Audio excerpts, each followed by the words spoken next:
Isang kalinga sa mga lugar sa Pilipinas na napapanatili pa rin ang mayamang kultura at mga kulay luntian at asul na likas na kagandahan.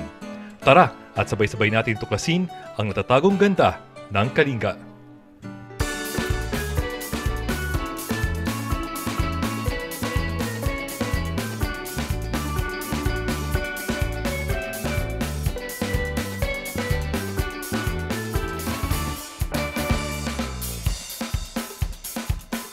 Tara, libutin natin ang Pilipinas.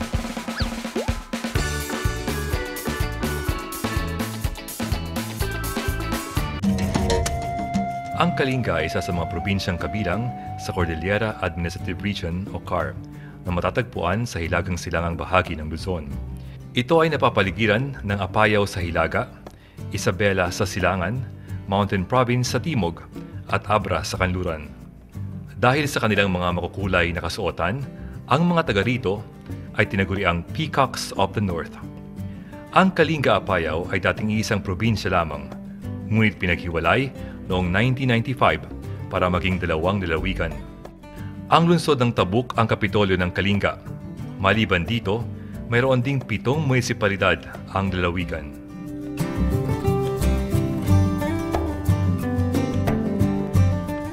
Bukod sa malawak na likas na yaman, ipinagmamalaki ng mga taga-Kalinga ang mayamang kasaysayan na humubog sa kanilang kamalayan at pagkakakilanlan. Yung term na Kalinga ay galing sa Itawis term na ikalinga, ikakalinga, ibig sabihin headhunting. Kasi ang probinsya ng Kalinga ay isa sa few provinces sa the whole Philippines na hindi na subjugate ng mga dayuhan. Kasi sila nga ay matatapang. Pinaka-main tribe ng Kalinga are called the Ikalingas. So sa Kalingas, there are 48 na subtribes. Each municipality ay meron ding mga ancestral domains. Tinatawag natin dito na bugis, parang territorial jurisdiction ng isang subtribe ng Ilubuagan.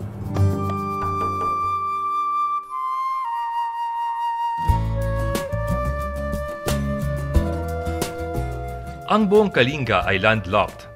Ibig sabihin, walang malalaking anyong tubig tulad ng lawa at dagat ang nakapalibot dito. Subalit mayroon naman itong Chico River at maliliit na ilog na pinagmumulan ng mga isda at iba pang yamang dagat na kanilang kinakain. Malaking bahagi ng probinsya ay pawang taniman at kabundukan.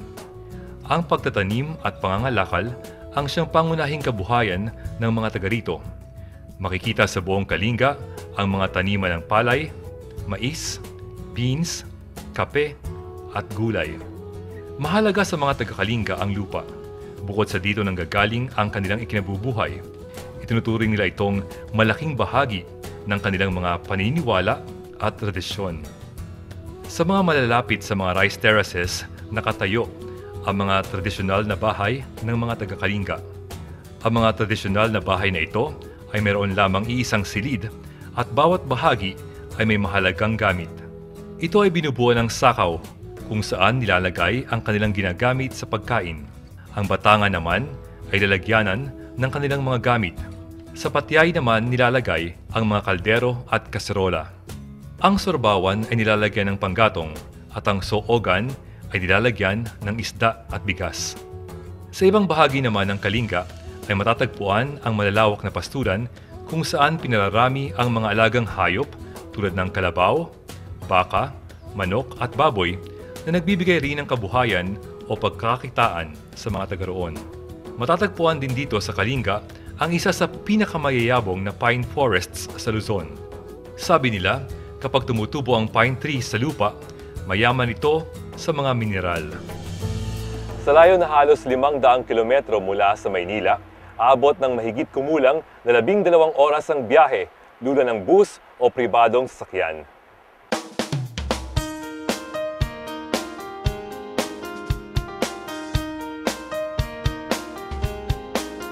Pagdating sa Tabuk, mamamalas ang papaunlad na syudad. May mga simbahan, maayos na daan, establishments at tindahan, at mga modernong inns o resorts tulad ng Grand Zion Garden Resort Hotel at Golden Berries Hotel na maaaring pansamantalang tuluyan ng mga bumibisita dito.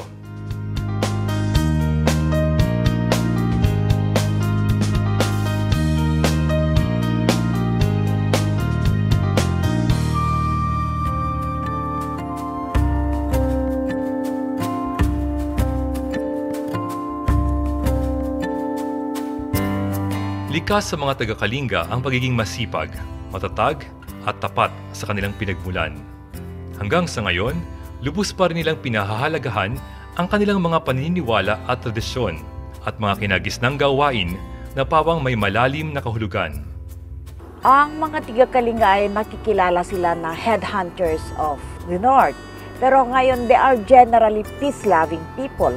So ang pinaka-indication nito na they are peace-loving people ay isang traditional system of governance nila na ito yung bodong that based on honor and respect for each other. So that kung ikaw ay isang dayuhan o bisita sa Kalinga, talagang rinerespeto nila or they will protect you because malaki ang respeto nila sa mga bisita nila.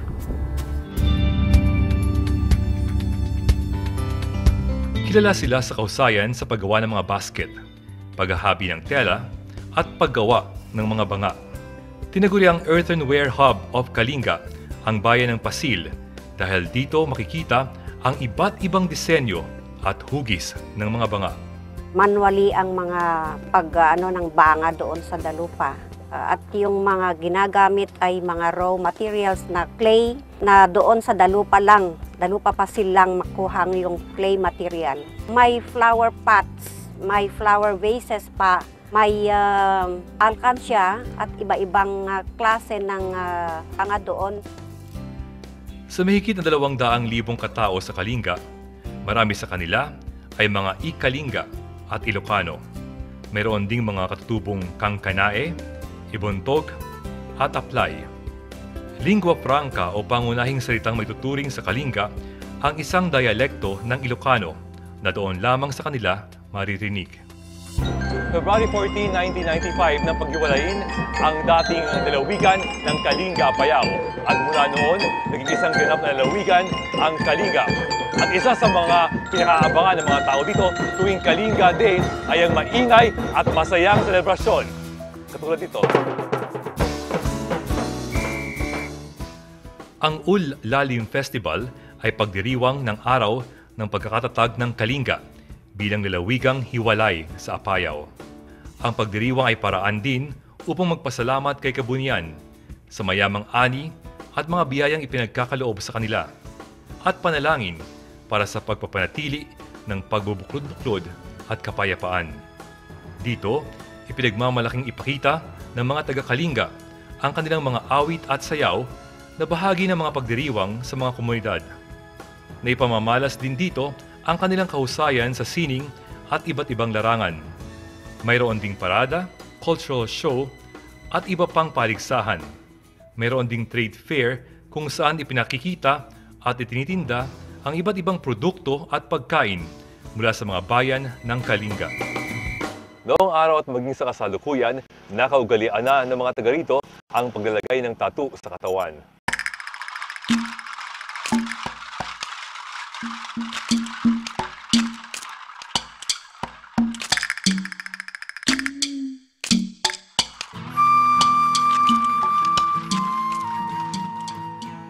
Sinaunang tradisyon o sinasabing daang taon na ang pambabatok o tradisyonal na pagtatato ng mga Kalinga.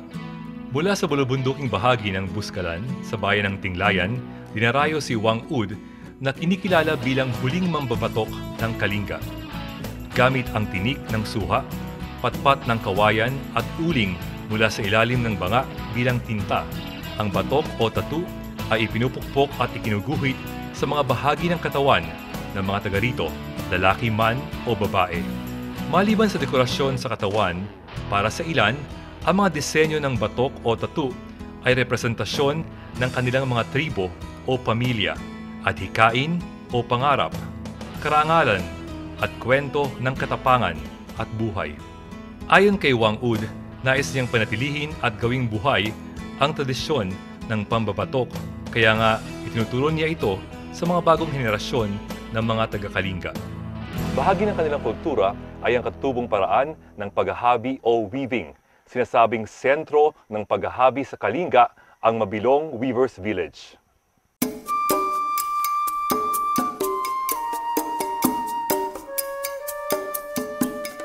Ang katutubong gawain ng paghahabi ay tumutugon sa pangangailangan ng mga taga rito sa damit at gamit, at pangginaw o sweater at kumot naman na pananggalang tuwing malamig ang panahon.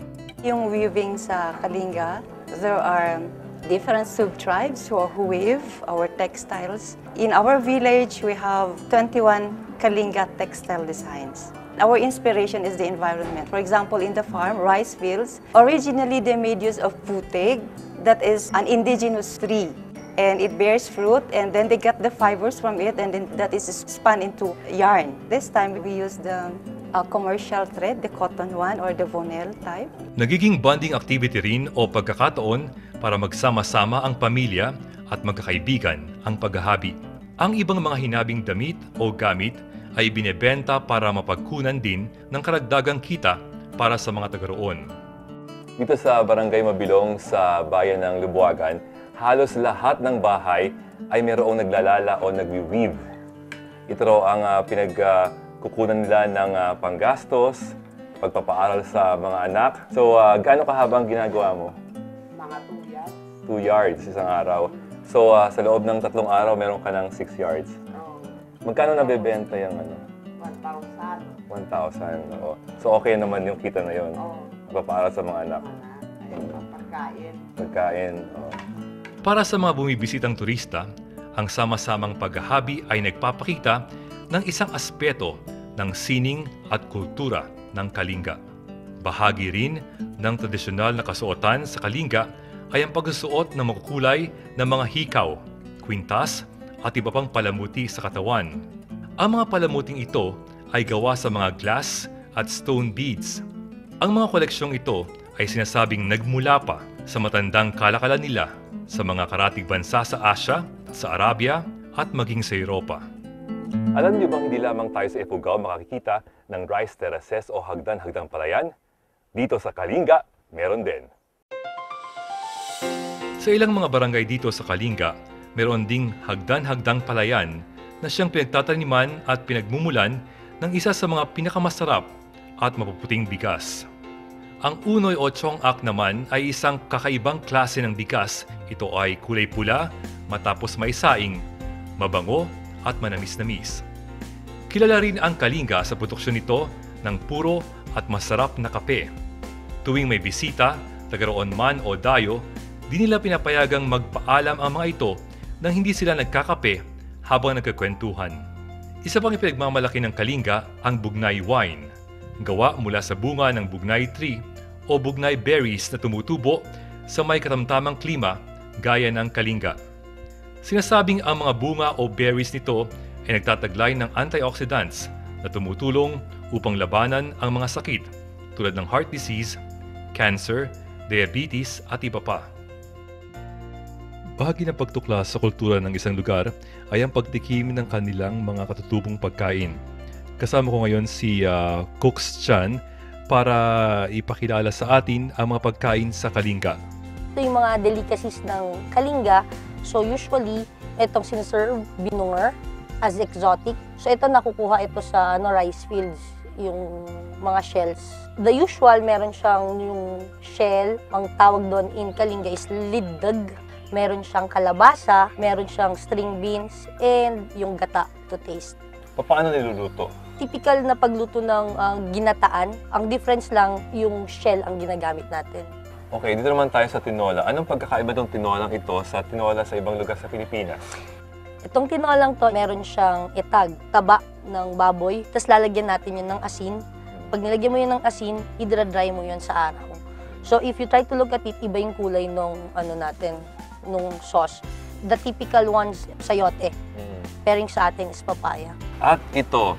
Ito naman ang inandila. Tinawag siyang inandila ng mga Kalingas kasi if you try to look at it, mukha siyang dila. Ito, typical way of cooking palitaw.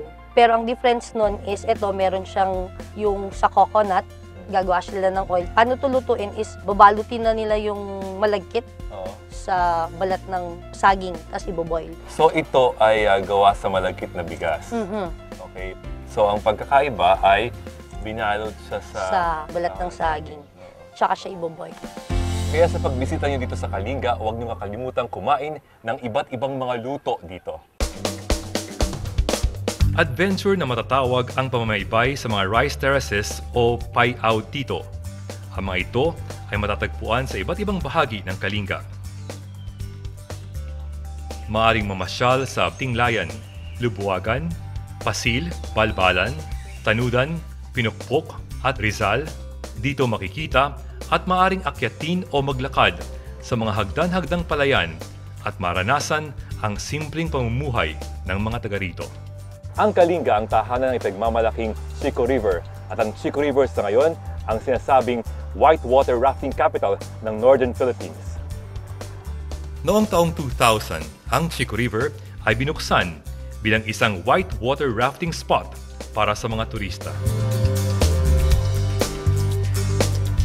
Ang Chico River ay binansagang River of Life dahil ito ang siyang pangunahing pinagkukunan ng mga yamang tubig na kinabubuhay ng mga taga rito. Ito ay nakapalibot sa buong Central Kalinga. Ang tubig nito ay nagmumula pa sa iba't ibang mga ilog mula sa Ifugao, Benguet at Mountain Province. Dito rin pumupunta o nanggagaling ang maliliit pang ilog sa lalawigan. Sa mga tubig ng Chico River, sinasabing nakatala ang mayamang kasaysayan ng mga Kalinga. Noong dekada 1970, nag-umpisa ang struggle sa Kalinga. Kasi nagkaroon ng malaking project na mini hydro ay Chico River Hydroelectric Dam na supposed to be ito daw ang second biggest sa Southeast Asia that could generate a lot of power. Ayun ang sabi. Pero ang nangyari, hindi sinabi sa Ikalinga na mayroon palang project na ganyan.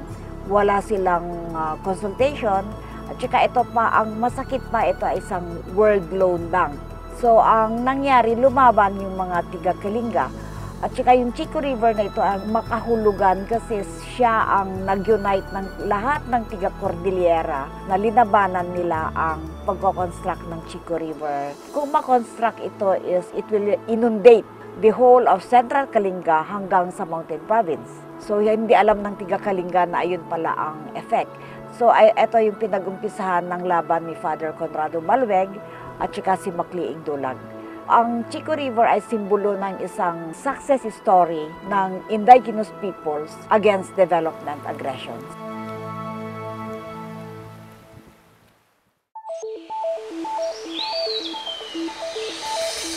Sa Balbalan, Kalinga ay mayroong Buaya Caves na kinabibilangan ng 3 konektadong mga kuweba, ang Magangab Cave, Naanos Cave at Tawang Cave. Sa loob ng mga kuweba ay mayroong mga underground rivers. Ang St. Joseph Parish Church dito sa Naning, Tabuk ang pinakamatandang simbahan dito sa lalawigan ng Kalinga. Sa Barangay Naning sa Tabuk, matatagpuan ang pinakamatandang simbahang Katoliko sa Kalinga.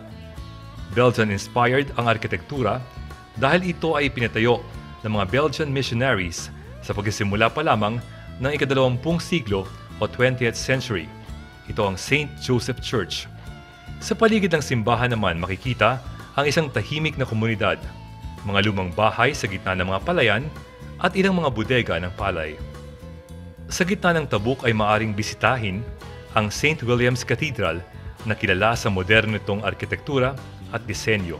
Sa loob ay may mga stained glass at mga ukit na nagpapakita ng makulay na kultura at sining ng Kalinga. Parang isang napakalaking mensahe na to ng Kalinga culture eh. Kung titignan niyo yung mga designs ng mga stained glasses, mga arts, surrounding it are Kalinga weavings. Yung mga decorations speak of Kalinga culture. Yung mga stained glasses particularly depict yung mga musical gatherings. Usually, Kalinga people love to gather in line with celebrating occasions. And usually, music is part of it. Kagaya nung sinasabi naming patong, yung playing of gongs. Meron din yung playing of flute, which we call tungali. Meron din yung playing of yung string bamboo instruments, kulitong, and so many others. Parang dinidepict nun na this place is a place of gathering. This place is a place where music is played. Dito sa Libuagan ay matatagpuan ang Tiwood Fertility Spring. Ito ay pinapaniwalaan na makapagbibigay ng anak sa mga mag-asawang hindi magkaanak. Sa bayan ng Libuagan na dating kapitolyo ng lalawigan ng Kalinga, dinarayo ang Tiwood Spring. Marami na raw sa mga mag-asawang matagal nang hindi magkaanak ang uminom at naligo sa bukal o spring na ito ang nabigyan ng anak. Ang iba nga, kambal pa. Dito rin sa palibot ng Teawood Spring, nakapagtala ng kamanghamanghang mahigit na 35 pares ng kambal ng mga residente. Ang Rolling Hills of Malalaw naman ay may pagkakatulad daw sa Chocolate Hills ng Bohol dahil sa kulay tsokolate rin ito at hindi tinutubuan ng matataas na puno o halaman. Sa ngayon, isa ito sa mga pangunahing atraksyong dinarayo sa Kalinga. Mayroon ding pamosong talon sa Tinglayan, Kalinga na ang tubig ay mainit. Ito ay ang Palanga Falls. Ang Palanga ay galing sa salitang Kalinga na pinalpalanga na ang ibig sabihin ay upuan o chair. At para sa mga hikers na hanap ay magandang view at gustong magpapawis, nariyan ang napakataas na Talama Ranch. Mula sa itaas, matatanaw ang ganda ng Kalinga mula sa mga bundok ng Lubwagan hanggang sa Tabuk na mga dahilan kung bakit madalas itong akyatin ng mga bisita at maging ng mga taga rito. Para sa may hilig sa mga alamat, maaring pasyalan ang Sleeping Beauty Mountain sa Tinglayan. Tinawag na Sleeping Beauty ang bundok na Mating-oy Dinayaw dahil mula sa malayo ay maaninag ang tila babaeng nakahiga. Samantalang sa Silent Mountain naman ay walang maririnig na anumang huni ng ibon. Ayon sa alamat, pinatahimik ni Kabunyan ang maingay na huni ng mga ibon upang marinig niya sa gubat ang tahol ng mga aso.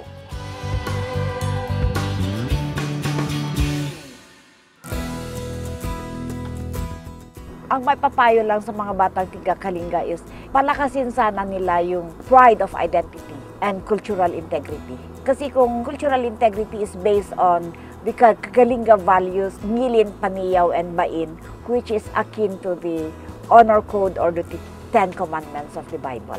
Kaya kung masusunod ito, parang Christian way of living din. Ito ang kauna-unahan kong pagpasyal dito sa Kalinga.